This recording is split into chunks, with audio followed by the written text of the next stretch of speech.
Roberts Robinson Chevrolet Buick GMC presents Kevin Keatsman Has Issues. Shop, click, drive at robertsrobinson.com.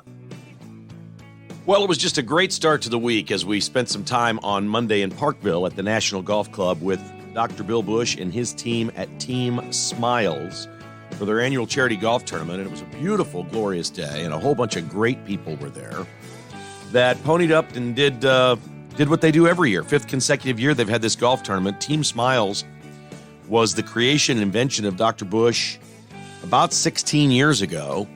And over the course of the last 16 years, this charity has helped 50,000 children in America that otherwise wouldn't get dental treatment. Over $18 million worth of dental services provided to these 50,000 kids nationwide. Started here in Kansas City. Obviously, it's got a bigger footprint and impact in the Kansas City area than most places. But even the golf tournament over these few years has raised over $250,000 to help these kids. And I just can't say enough about Dr. Bush, all the folks at NKC Dental for starting this program, and the people who work tirelessly, the volunteers, John McCarthy, the staff at Team Smiles. It's all in the memory of Ted Reese. And they raise money and help these kids. And I think this is a wonderful program. They work with NFL teams. Dustin Colquitt is very impactful on this. The Chiefs had a presence at the golf tournament on Monday as well, and they offer up basically the parking lot at Arrowhead Stadium every year for a Team Smiles event where they set up mobile dentistry, and all kinds of young kids from the Kansas City area can go and get dental treatment absolutely free. That's what it's all about. Team Smiles has traveled to Atlanta and other cities and done with other NFL teams in other NFL parking lots or facilities around where the NFL is, and it's just getting bigger and bigger and bigger. And it's such a worthy thing, such a worthy cause and a worthy charity. And we start today with a tip of the cap to Dr. Bush and all of the amazing people that he has assembled at Team Smiles and the great work that they do. We are so proud to be a very small part of that. We've taken part the last couple of years. We've made some donations. We've helped in ways that we can. And we've had a great time playing golf at a world-class golf course. Had an awful lot of fun. Of course, everybody at this golf tournament was talking about the PGA over the weekend. And Michael Block, the teaching pro, who teaches at a club called Arroyo Trabuco Golf Course in Mission Viejo, California, charges $150 for a lesson. He would have to teach a lot of lessons as a teaching pro at Arroyo to make $290,000, which is what he made at the PGA. So this is a little complicated if you don't follow golf. The PGA is confusing. You've heard of the PGA Tour. There's also the PGA of America. The PGA is largely teaching pros, not touring pros. They work at golf courses. They give lessons. They are essentially the golf course general manager. They run everything from food and beverage to organizing tournaments played at the golf course to giving lessons out on the range. A head PGA pro it's almost a thankless job. I mean, you really, really have to love golf because you get all kinds of members or golfers that complain about every little thing, and it's a lot of headaches to be a pro, to be one of those pros, not the touring pros, the club pro. And that's what Michael Block is, and that's what he's been for quite some time. More recently, he's gotten to a place where he doesn't teach as many lessons. He doesn't give as many lessons, and he's able to play more golf. A lot of PGA professionals at golf clubs almost never play golf. But the PGA is a major, and it is for the Professional Golfers Association of America. And these club pros, basically. And every year, several of them qualify. I don't know the exact number. It's 10 or 12. Are allowed to qualify and play in the PGA with the world's best touring pros. Very rarely do any of the PGA teaching pros get in a major championship and play well and finish, as Michael Block did, 15th, which gets him into next year's PGA automatically. It got him into this week's tournament in Fort Worth. The Colonial called him up and said, hey, we want you. You're a hell of a story. Dude hit a hole-in-one on Sunday on the 15th hole, and it will probably be the single most memorable moment of 2023's golf season, that a club professional playing with Rory McIlroy, right, and they were both in the top 10, hits a hole-in-one on the 15th hole in front of tens of thousands of fans who go absolutely bonkers. One of the great lines after the tournament, Brooks Koepka won, which was obviously a lot of people talking about that too, because he's on the LIV Tour, and now a LIV Tour player has won a major, and Brooks Koepka has 5 of them, and he was way better than anybody else in this tournament.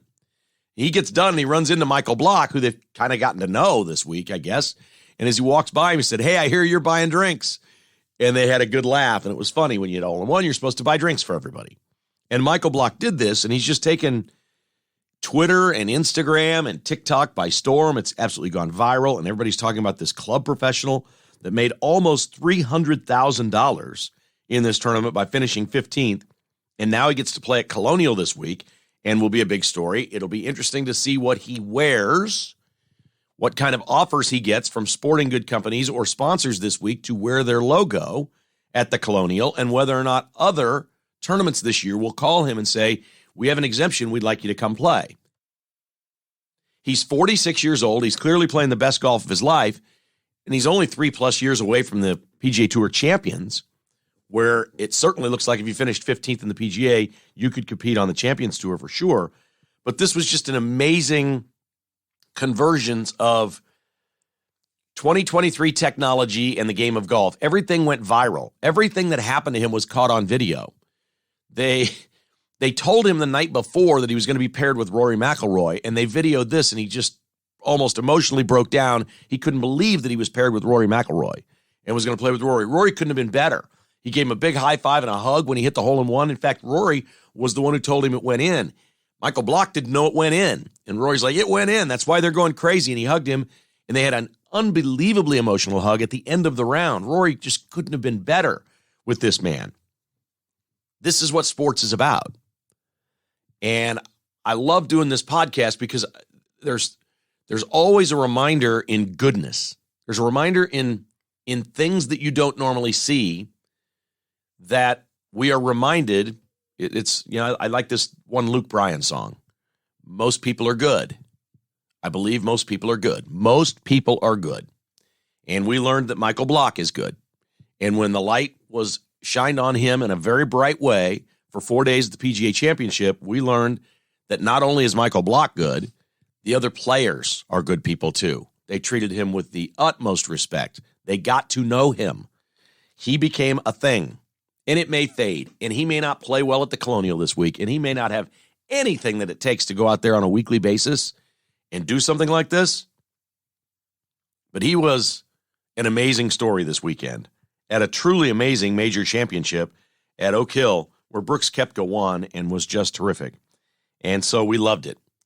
When the hole-in-one was hit, of course, there was a watch party back in Mission Viejo. Everybody at the golf course was watching to see how Michael was going to do, and somebody said as he stepped to the 15th tee, he's going to get a hole-in-one. A lot of people say that a lot of times. Then he did. And, of course, it was all caught on video back at the club where they were watching the thing live. Everything is out there. Every single little thing is out there, including after the tournament, when the tournament director from the Colonial this week in Fort Worth called him up, and he's put it on speakerphone, and they're videotaping him, and everybody's around him, and he says, "You're going to have to call my boss and get me the week off, because I just took a week off to play golf."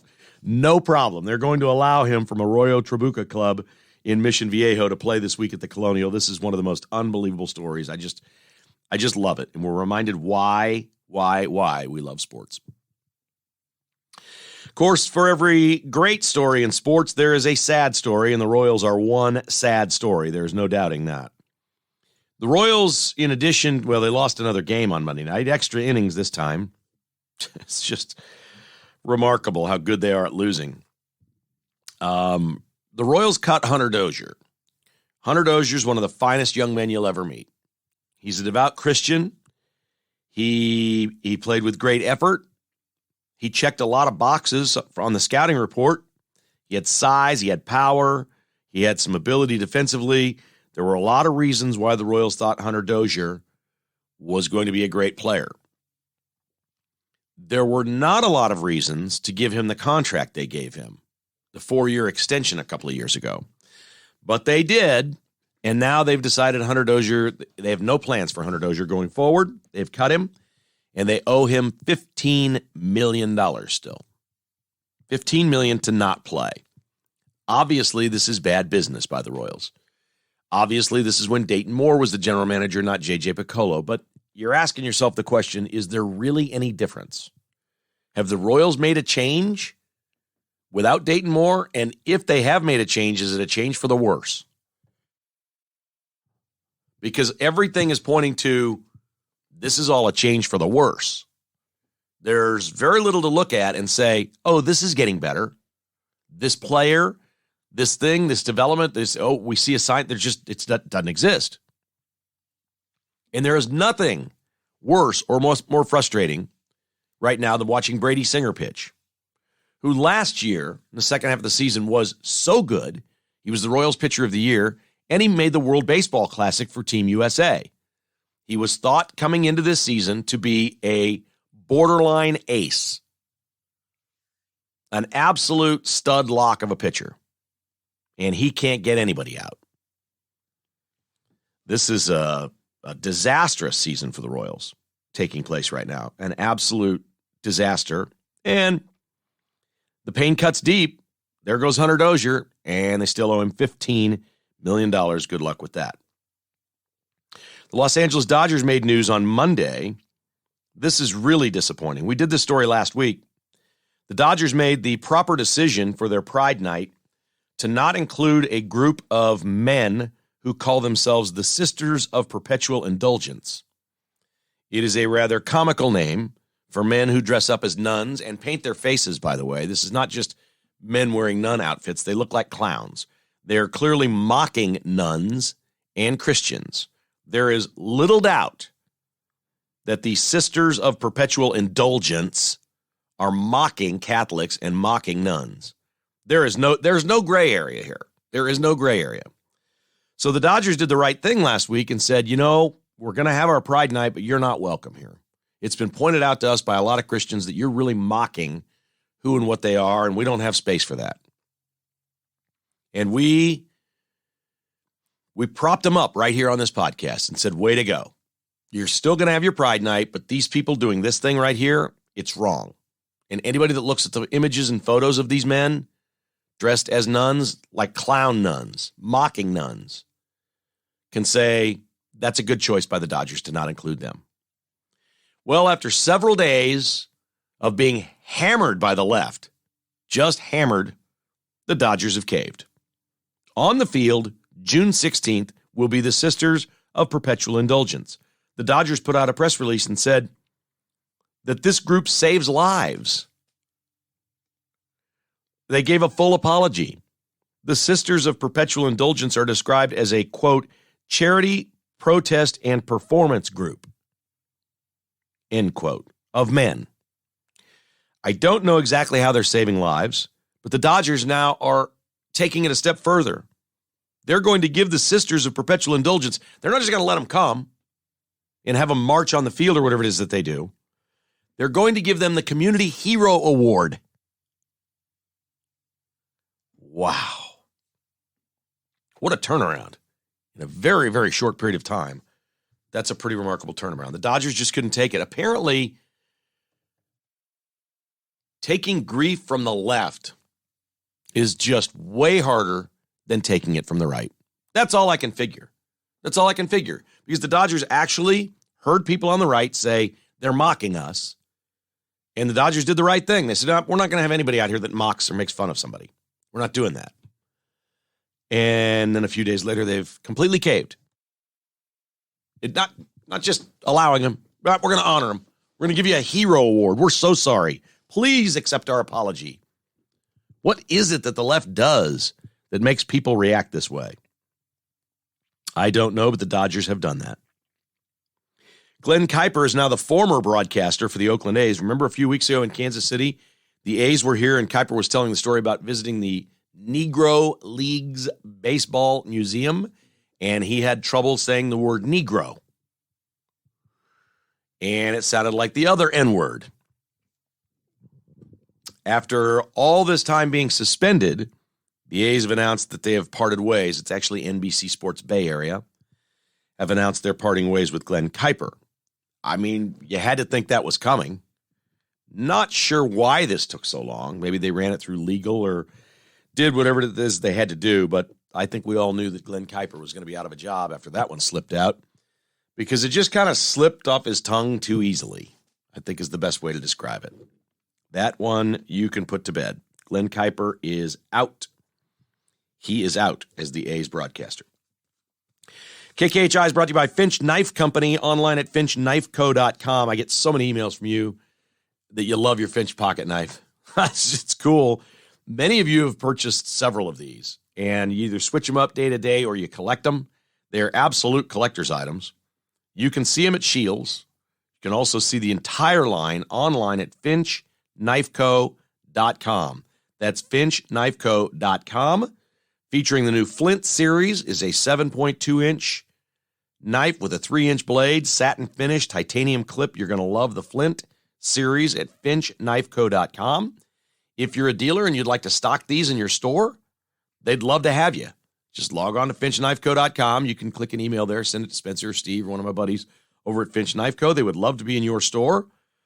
And you can keep life from getting dull with a pocket knife from Finch Knife Company. Advanced Medical Imaging, see what's inside, online at medimageks.com. That's medimageks.com. When you need an MRI or a CT scan, you don't want to wait 3 weeks. It sounds dangerous to wait that long. Well, there's a solution. That's why Advanced Medical Imaging does what they do. They're outside the hospital chain, so you don't have to, if you go to a certain hospital and the doctor says you need to get a CT scan, and they tell you, oh, we can schedule you 2 weeks from Thursday, you don't have to do that. You can go to Advanced Medical Imaging today or tomorrow. They'll work with your insurance provider and get this thing done as quickly as possible and send it over to your doctor and speed up the process. It could be a life-altering, life-saving event to do it quicker. They also offer heart scans for your plaque score. This is important as well, and it's out of pocket. I don't know why insurance doesn't cover it, but it doesn't. It's only $100, under $100 to go get your heart scan at Advanced Medical Imaging, online at medimageks.com or call 785-856-0224. Meany's Galleria is at 105th and Metcalf. It's that time of year. You're spending more time outside right now? How about some comfy new patio furniture? Ooh, what a great time of year to do that. They've got all kinds of great lines of outdoor furniture in stock right now, ready for you. Meany's is also offering up 60 months, no interest. To learn more, go to aminis.com, A-M-I-N-I-S, aminis.com, or visit them at 105th and Metcalf, or if you live near St. Louis, Tulsa, or Oklahoma City, there's an Aminis there as well. Do me a favor, mention the podcast when you go in. Let them know you're listening to Kevin Keatsman Has Issues. We appreciate them being on board now as part of our sponsor team, and they've got great things for your game room, guys. Golden tee, pool tables, shuffleboard, pinball machines, you name it. It's all at Aminis. 105th and Metcalf. The NFL has very quietly released some information about sports betting that you may not have known, because I didn't know this. I knew that somebody got in trouble for betting on the NFL, but I didn't know the extent of this. Over the past couple of years, the NFL now says 7 players on 3 different teams and 1 assistant coach have been suspended, or in the case of the players, I think all of them have been cut and released. You want to get cut from your NFL team? Bet on the NFL. So when you're an NFL player, you can't bet on the NFL. You're allowed, obviously, to have the app on your phone and bet on the NBA or baseball or whatever, but you can't bet on the NFL when you're a player or a coach. If you work for a team in the NFL, you can't bet on the NFL. Players are no exception. Well, players did. There is zero evidence in any case that any of these players bet like against their own team in order to profit, where there's none of that. These were all instances where these players bet on other games going on in the league. In other words, maybe you're playing on Sunday and then Monday Night Football comes around and you put a bet in on the Monday night game. It sounds pretty harmless, but the league does have to take a stance on that and say, we just can't have personnel doing this. You just can't. I was surprised to see what's happened. We know of at least 3 players that have cut and are out of football. A couple of these got 1-year suspensions, big, long, hard punishments by the NFL. And I guess that's the right thing to do. We're not talking about huge sums of money here either. There was no fix. There was no $1 million bet somewhere where somebody was throwing a game. But I think what the NFL is doing by these really severe punishments and ultimately players being cut from teams, I think what they're doing is they're sending a very serious message around the league. Don't mess with this. Your career is short. What's the average NFL career? I think it's like 3 years or a little over 3 years is the average NFL career. Obviously, Tom Brady played 20-some years. He's the exception. Mahomes will play a lot of years. A few players play a lot of years. But the Chiefs are down to, what, 3 or 4 players on their team that have been here 5 years? Because there's just a lot of turnover with these players. And the point is, while you're playing or while you work for the NFL, you can't bet on sports. Now, my question is, how many people are doing this in the front office and getting away with it and don't get caught? How many would tell their wife, hey, we think the Raiders got this. We heard this about the Raiders this week. They're playing the Broncos, and we want to play Denver. And then your wife puts it in. Maybe. I don't know, because these teams obviously had there's a lot of information, for example, inside the building at Arrowhead that is not available to us. And I don't know how prevalent it would be, but it'd be mighty tempting if you thought you could hit 60% of the NFL games, which is hard to do. You can make a lot of money. And if you have information or you know about other teams or things about games that lead you to believe it's going to go one way over the other, I think it would be very tempting to have your wife or your brother or your friend put in some bets for you and maybe not get caught. I don't know. I got to think that happens a lot. I would think that's happening in a lot of places. And there's nothing really the NFL can do to really find that or do much about it. In the NBA, yes, I've been watching the NBA. The Nuggets, the Nuggets are fun. They're good. They're good and they're fun, and the Lakers are out. And I've always been critical and tough on LeBron James here on the podcast, but mostly for things that he says or things that he doesn't know or things like that. He's been a terrific basketball player. Again, I've never really been a fan of his, jumping around all these different teams. He strikes me as the kind of guy that you wouldn't really want to be friends with. He just is that guy. He got a technical in the game Monday night. He threw a throat punch at a dude. It's LeBron James. But he did his level best after a not so great regular season to carry his team and build this team in the postseason to get to the Western Conference Finals. And while that's not how LeBron James is ever judged, it's about how many titles have you won or whatever. It's a pretty good feat at age 38 for him to put this squad together and make this run and get to the finals. They're just not as good as Denver. It's not really close.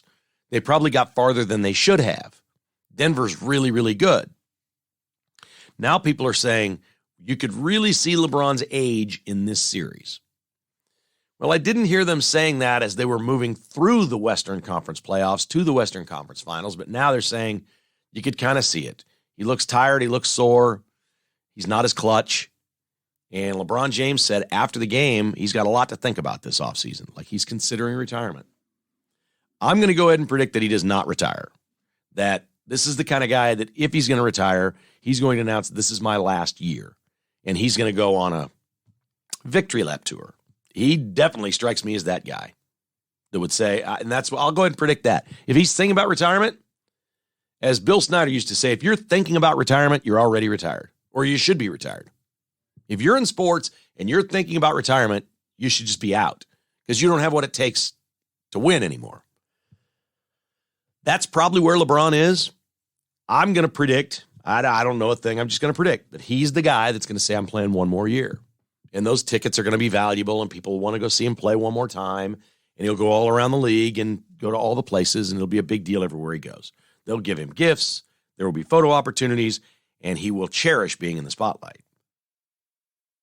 You cannot deny the man is a great basketball player. I'm not going to sit here and try to rank the greatest players in NBA history. I'm not. I know the player that had the most impact on the game is Michael Jordan. That's easy to see. He still today sells $5 billion worth of gear for Nike per year. $5 billion of Air Nikes get sold every year. Dude hadn't played in how many years?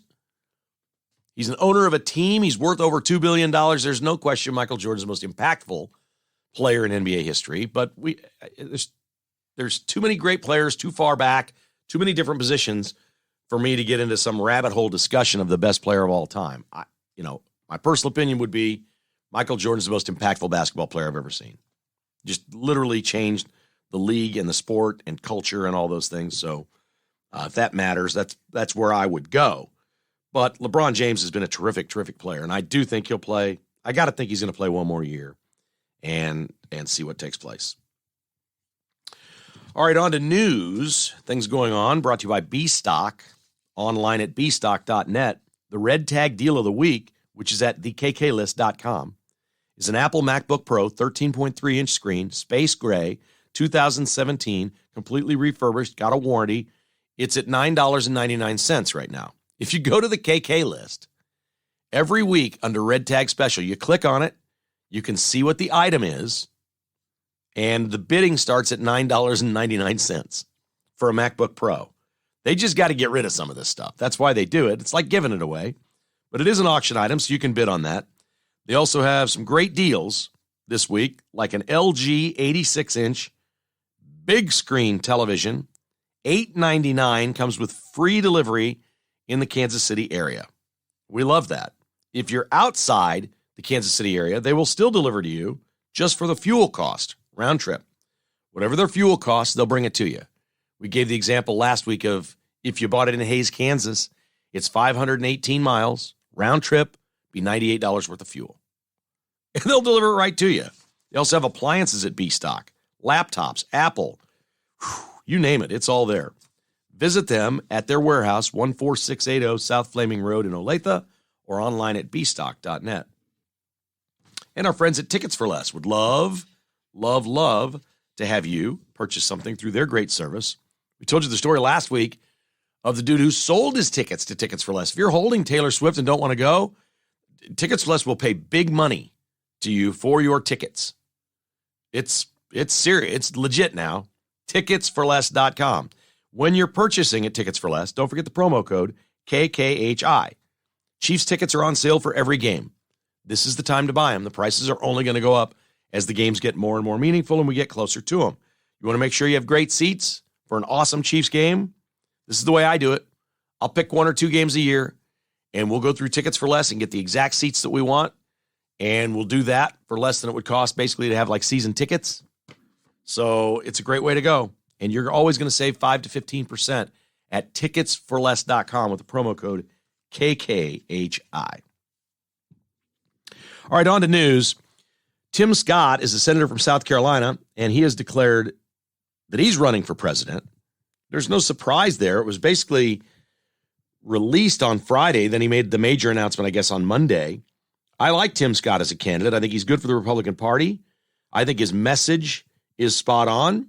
I hope that his message runs deep among black voters in America, that they hear his message, they see it, and they believe it, that relying on the Democrats or relying on government to do things for you, choosing grievance over greatness, as he said in his speech. I thought it was a great line. The Democrats choose grievance over greatness. That's his line, and he's right. And it is a powerful message for black Americans when Tim Scott speaks. The interesting thing about Tim Scott running is not that we think he's going to be the candidate. I don't think he's going to win the Republican primary. The interesting thing about him running is it has felt all along like Trump and DeSantis both want him in the race, that he's good for business, that if he's on the debate stage, it's good for the party. It's good for people to see an outstanding black senator from South Carolina doing great things as a senator and running for president of the United States. There's no downside here to Tim Scott. He could be a choice for running mate for DeSantis or Trump. It's telling that this is the first person to enter the race that I know of that Trump didn't hammer when they got in. He said, hey, we work together. The field is getting crowded. And then while welcoming Tim Scott to the race, he took a shot at Ron DeSanctimonious. I think DeSantis is probably going to announce this week or next. We got a holiday on Monday. right? Is Memorial Day Monday? Yeah, the holiday's coming up on Monday, so you can't wait too late this week. If you're going to do it, you do it by Thursday for sure. If not, you probably wait until next week, next Wednesday, next Thursday, but he's going to do it. DeSantis is going to run, and he's going to announce, and it's going to get interesting from there, just to see what the polls say, how it's all reflected, and how it goes. But we welcome Tim Scott to the race. It sounds like Trump's happy to have him there and happy to have a chance to welcome Tim Scott to the race and hammer Ron DeSantis in one fell swoop, in one social media post. In North Carolina, not so far away from South Carolina, obviously, the governor has declared a state of emergency. The governor's a Democrat. Now, I don't know enough about the law or North Carolina politics to know exactly what a state of emergency is or does for a governor. It's my understanding that there is legal clout when you declare a state of emergency, that you can get things done that you couldn't get done otherwise. But North Carolina is another one of these states that has a veto-proof majority in their House filled with Republicans. It's veto-proof. They can pass things that the governor can veto, and it doesn't matter. They can override the veto. And right now, the Republicans have a school choice bill that they've passed. It is exactly what it sounds like. Our public schools are failing our kids. The Democrats have taken it over. There's an indoctrination process taking place, and we need to give parents choice. We need to help them with these schools. Well, the Democratic governor doesn't like that. He can't do anything about it, so he's declared a state of emergency. Now, that's about as selfish and narcissistic a thing as I could ever think of. The duly elected representatives of the great state of North Carolina, representing the voters, are putting forth legislation that the voters want. You absolutely, as governor, have the right to veto it.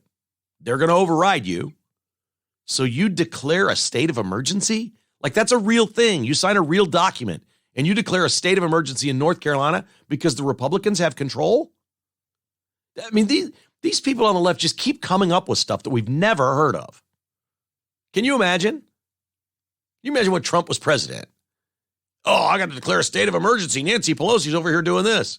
The whole thing's absurd. I can't believe some of the things that they come up with. They do it. They find them somehow, some way. They find them. All right, this is a sad story, but it needs to be told, and it's good for you to hear, because I think we all need a little more humility and humanity in the way we treat others. Andrew Lester's an 84-year-old man in Kansas City that shot teenage boy Ralph Yarl at his front door. What, about a month ago? 6 weeks ago? Andrew Lester is 84 years old.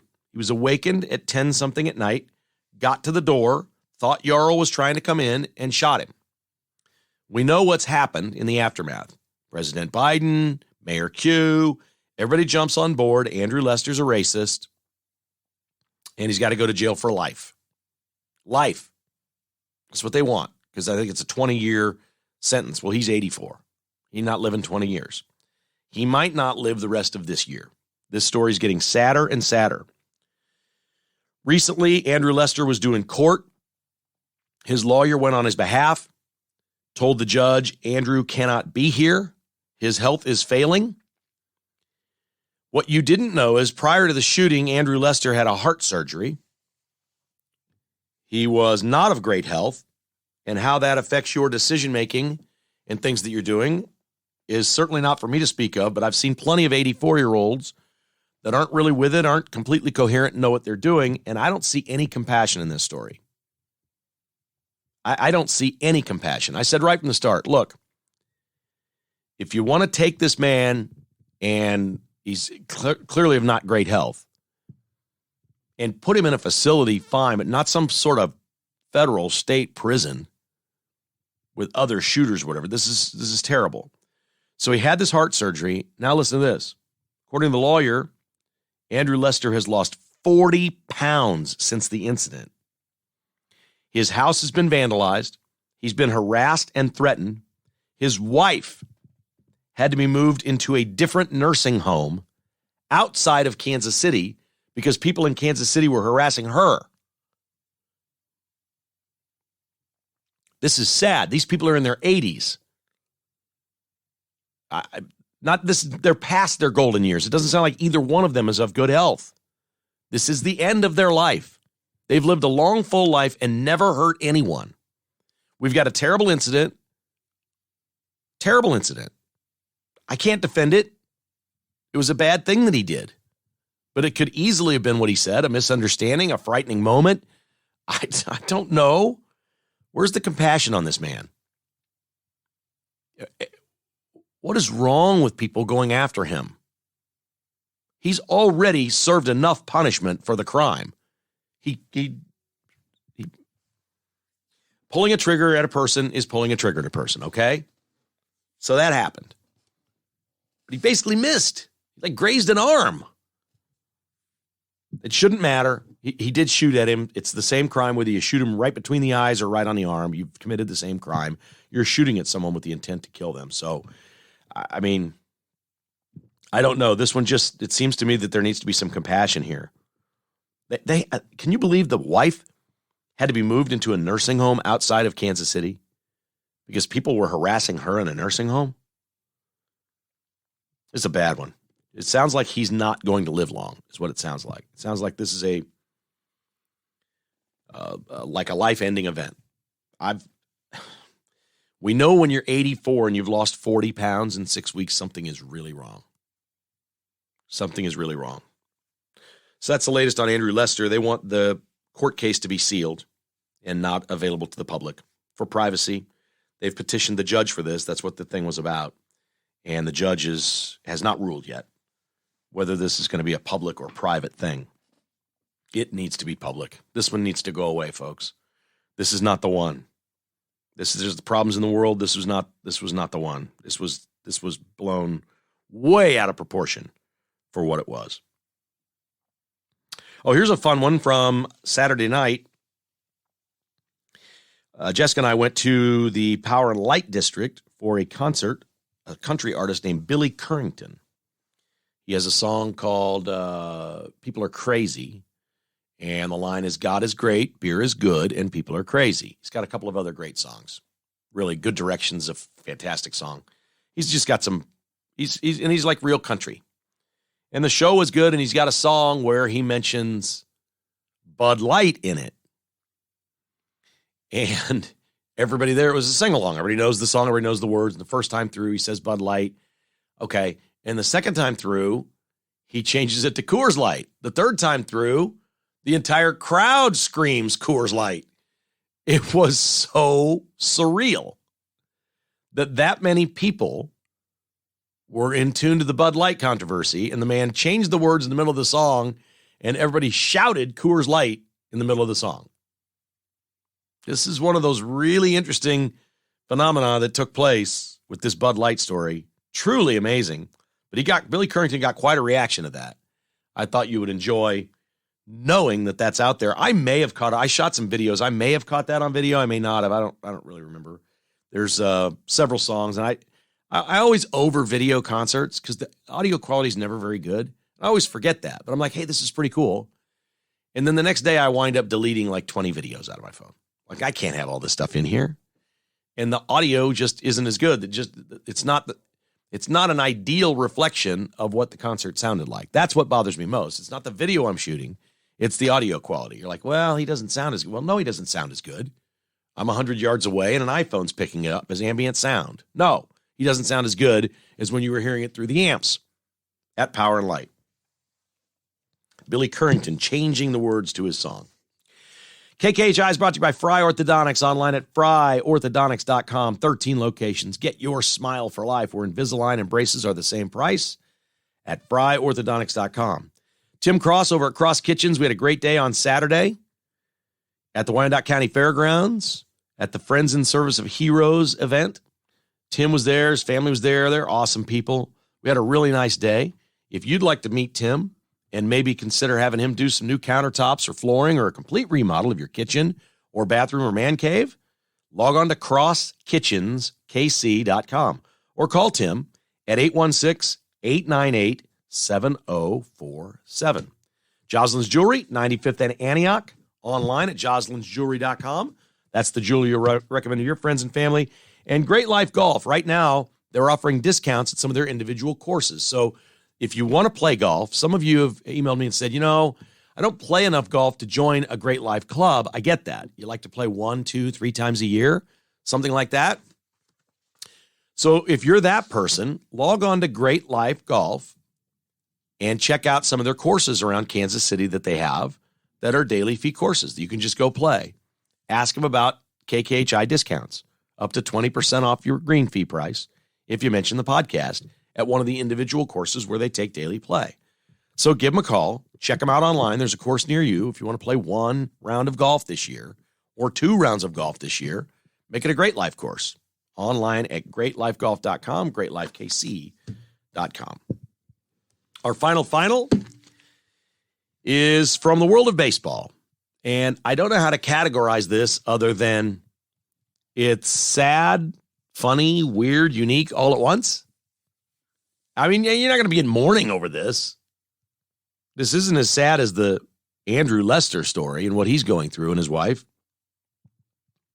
Will Brennan is a player for the Cleveland Guardians in Major League Baseball, and he slapped hard a single to left field on Monday. It was kind of a line drive, low line drive. It was not a ground ball. It was a low line drive, came off his bat, where the first place it hits the ground is right at the edge of the grass on the infield. So this is to the right of the pitcher. It's before the dirt starts, right? So the shortstop is playing him to pull. So there's a little bit of an opening, and this thing is headed right toward where the shortstop would normally be. And it hits on the ground right at the end of the infield grass before the dirt starts, where a bird was harmlessly sitting on the ground, pecking away, looking for a seed or a bug, as birds do. And this line drive hit that bird. And that bird died instantly. And they scooped him up, and they put him in a bucket, and they took him off the field. Now, there is no great video of this. There's good video. A guy in the stands apparently shot it, and they've slowed it down, and you can see it happen. This is nothing as dramatic as Randy Johnson, 20 years ago now in Arizona, when he threw a 99-mile-an-hour fastball, and the bird, I think it was a pigeon, because they have pigeons in some of these ballparks out in Arizona. The pigeon just kind of flew into it accidentally, and the feathers just, it would be like taking one of Mike Lindell's My Pillows and shooting it with a gun. The feathers and stuffing just flew everywhere.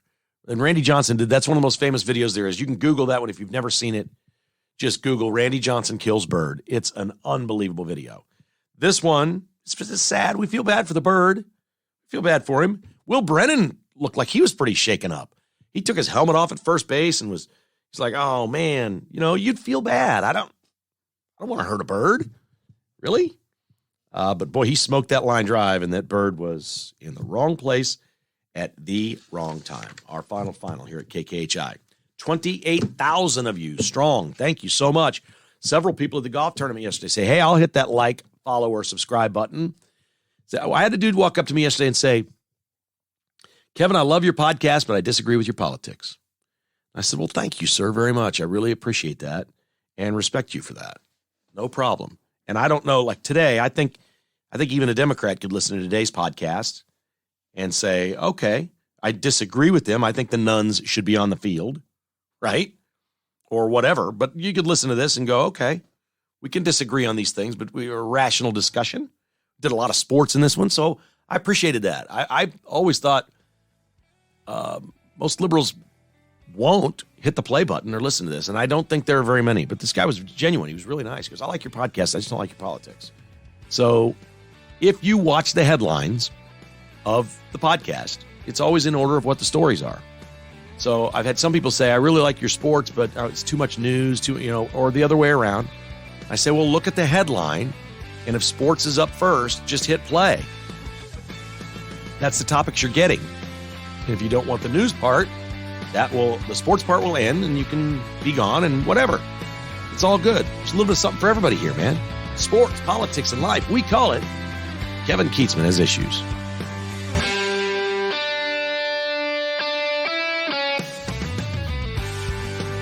Thanks for listening to Kevin Keatsman Has Issues, presented by Roberts Robinson Chevrolet Buick GMC. To get exclusive patrons-only podcasts, receive a weekly newsletter, and attend in-person patrons-only parties, visit kkhasissues.com and become a patron today. This has been a production of Crooked Tail Media Incorporated.